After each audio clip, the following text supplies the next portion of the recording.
Bajaj Finserv mutual fund की तरफ से हमें एक नया इक्विटी म्यूचुअल फंड स्कीम का ऑफर देखने को मिल रहा है जो कि लार्ज कैप कैटेगरी पे है। और सेबी के गाइडलाइंस के हिसाब से इस कैटेगरी में अगर कंपनी को स्कीम लॉन्च करना है तो मिनिमम 80% जो पैसा है वो लार्ज कैप कंपनीज में इन्वेस्ट करना होगा। 29 जुलाई से सब्सक्रिप्शन के लिए ओपन है, 12 अगस्त तक ओपन रहेगा। मिनिमम एसआईपी इन्वेस्टमेंट जो है 500 रुपीज़ का है और मिनिमम लमसम इन्वेस्टमेंट जो है 500 रुपीज़ का है। और एक ओपन एंडेड स्कीम है, मतलब इसमें कोई मेच्योरिटी डेट वगैरह नहीं है। और अलॉटमेंट के 6 महीने के अंदर अगर आप रिडीम करते हो तो 1% एग्जिट लोड है। और इस स्कीम का जो बेंचमार्क है निफ्टी 100 टोटल रिटर्न इंडेक्स है।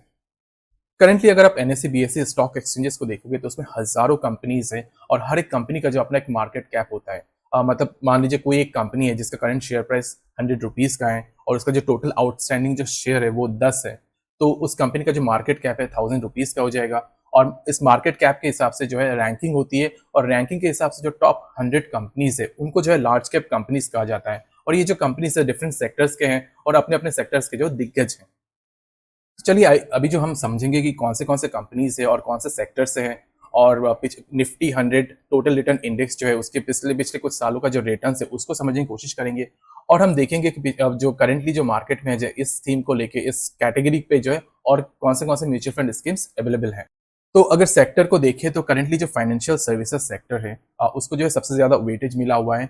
और इसमें जो है बेसिकली अगर आप देखोगे तो जो बैंक्स हो गए, फिर एनबीएफसीज हो गए या फिर जो इंश्योरेंस कंपनीज है वो इंक्लूडेड है। और अगर कंपनी लिस्ट को देखें तो एचडीएफसी बैंक हो गया, एक्सिस बैंक हो गया, एसबीआई हो गया, कोटक बैंक हो गया, Jio financial, ICICI bank, Bajaj finance, PFC, SBI life insurance, IndusInd bank, Bajaj Finserv, Chola finance, HDFC life, Bajaj holding, फिर आरईसी, फिर Shriram finance, ICICI Lombard general insurance, PNB, फिर आईसीआईसीआई लाइफ इंश्योरेंस, फिर एलआईसी हो गया, एसबीआई कार्ड, आईआरएफसी जैसे कंपनीज जो है इंक्लूडेड है। वही अगर नेक्स्ट सेक्टर को देखें तो ऑयल एंड गैस सेक्टर है जिसमें रिलायंस इंडस्ट्रीज, ओएनजीसी, कोल इंडिया, गेल, फिर Adani total gas limited, IOCL, फिर भारत पेट्रोलियम कॉर्पोरेशन लिमिटेड जैसे कंपनीज इंक्लूडेड हैं। फिर नेक्स्ट सेक्टर जो हो गया इंफॉर्मेशन टेक्नोलॉजी है जिसमें हमें Infosys, HCL tech, tech Mahindra, फिर जो विप्रो, टीसीएस जैसे कंपनीज इंक्लूडेड है। फिर नेक्स्ट सेक्टर हो गया एफएमसीजी जिसमें ITC, Nestle, Tata consumer, Britannia, Hindustan Unilever, फिर Varun beverages limited, Godrej consumer product, Colgate, फिर यूनाइटेड स्पिरिट्स, डाबर, मारिको जैसे कंपनीज इंक्लूडेड है। फिर नेक्स्ट सेक्टर हो गया ऑटोमोबाइल एंड ऑटो कंपोनेंट्स जिसमें Maruti, Mahindra and Mahindra, Tata motors, TVS motor, Bajaj auto, फिर Hero moto corporation, Eicher motors, Motherson, Bosch limited, Tata motor DVR जैसे कंपनीज इंक्लूडेड है।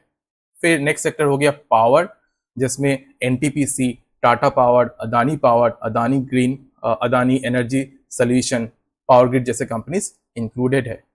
फिर नेक्स्ट सेक्टर हो गया मेटल्स एंड माइनिंग जिसमें Tata Steel, JSW Steel, Adani Enterprise, Hindalco, Vedanta Limited और जिंदल स्टील जैसे कंपनीज इंक्लूडेड है। फिर नेक्स्ट हो गया हेल्थ केयर जिसमें सन फार्मा, फिर Apollo Hospital, Zydus Life Sciences, फिर टोरेंट फार्मा, फिर Divi's Lab, doctor Reddy Labs जैसे कंपनीज इंक्लूडेड है। फिर नेक्स्ट हो गया कंस्ट्रक्शन जिसमें एल&टी जैसे कंपनीज इंक्लूडेड है।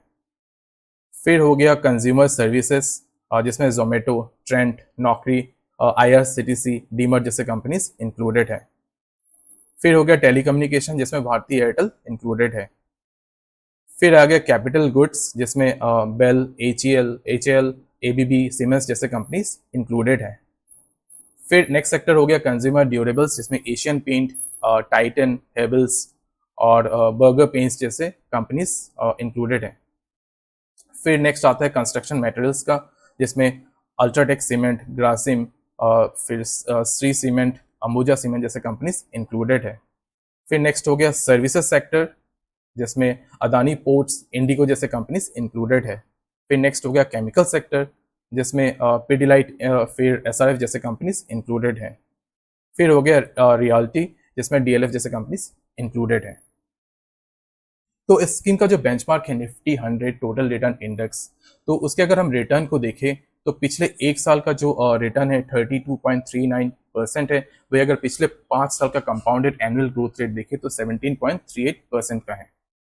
करंटली अगर हम मार्केट में देखें तो इस लार्ज कैप कैटेगरी को लेके जो है कई सारे म्यूचुअल फंड कंपनीज ने जो है इक्विटी म्यूचुअल फंड स्कीम जो ऑलरेडी लॉन्च किया हुआ है, जैसे ICICI prudential blue chip fund हो गया, SBI blue chip fund, Mirae Asset large cap fund, HDFC top 100 fund, axis blue chip fund, Nippon India large cap fund, फिर आदित्य बिरला सन life frontline equity fund, फिर UTI large cap fund, Kotak blue chip fund, Franklin India blue chip fund, DSP top 100 equity fund, Sundaram large cap fund, Tata large cap fund, Baroda BNP Paribas large cap fund, HSBC large cap fund, Bandhan large cap fund, LIC mutual fund large cap fund, Quant large cap fund, Invesco India large cap fund, Motilal Oswal large cap fund, Edelweiss large cap fund, PGIM India large cap fund, White Oak Capital large cap fund, Mahindra large cap fund, Union large cap fund, ITI large cap fund, JM large cap fund हो गया, bank of India blue chip fund,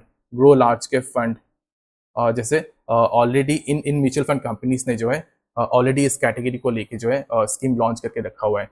तो जो currently जो Bajaj Finserv की तरफ से जो हमें एनएफओ देखने को मिल रहा है उसमें अप्लाई करने से पहले ये जो एग्जिस्टिंग जो म्यूचुअल फंड स्कीम्स है उनको भी आप एक बार एक्सप्लोर जरूर करें और उसके बेस फिर ही आप डिसाइड करें कि आपको इस एनएफओ में अप्लाई करना है कि जो एग्जिस्टिंग जो करेंटली मार्केट में ऑलरेडी जो इतने सारे जो स्कीम्स अवेलेबल है इस कैटेगरी पे उसमें से भी जो आप कुछ चूज कर सकते हैं अगर आपको लार्ज कैप कंपनीज में इन्वेस्ट करना है तो।